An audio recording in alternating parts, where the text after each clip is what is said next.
So, pag nag-spray po tayo, pag tinamaan po yung insekto kahit saang parte ng katawan, yun po ay mamamatay na. Kahit po siya ay makalipad, basta siya po ay tinamaan or inabot sa pag-spray natin ng Viper, yun po ay mamamatay na. So, ang tawag po dun is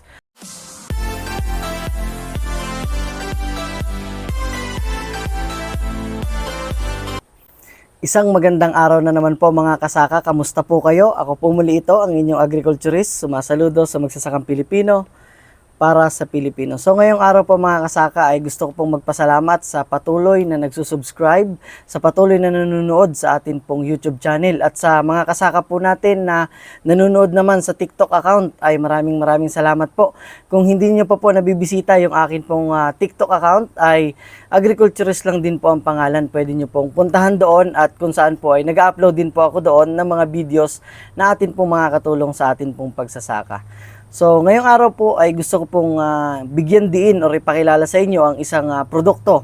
Although marami na pong nakakagamit nito at maaaring isa po kayo sa mga nakagamit nito, maraming salamat po sa pagtangkilik ng produkto pong ito. Ito po yung aming isa sa mga broad spectrum na insecticide.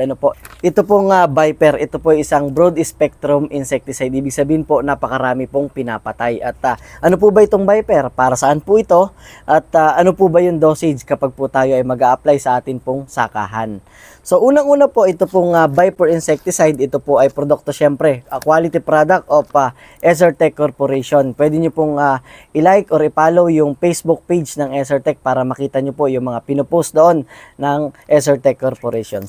Ito pong Viper insecticide ay meron pong dual mode of action. Unang-una po ay ito po ay contact action at ang pangalawa po ito naman po ay stomach action insecticide. So, pag sinabi po natin contact, ang pinapatay po nito or pinapatay po nito yung mga lumilipad or yung mga kulisap. Ano po dyan po sa ating pong mga sakahan. So, pag nag-spray po tayo, pag tinamaan po yung insekto kahit saang parte ng katawan, yun po ay mamamatay na. Kahit po siya ay makalipad, basta siya po ay tinamaan or inabot sa pag-spray natin ng Viper, yun po ay mamamatay na. So, ang tawag po dun is contact action. Kapag naman po stomach action, ang pinapatay naman po nito ay yung mga kumakagat, sumisip-sip sa atin pong mga sinasakang mga gulay. Pwedeng sa palay, pwede rin po ito sa mais. So particular po dyan yung mga uod, yung mga beetles, yung mga aphids, kayang-kaya din po nitong patayin.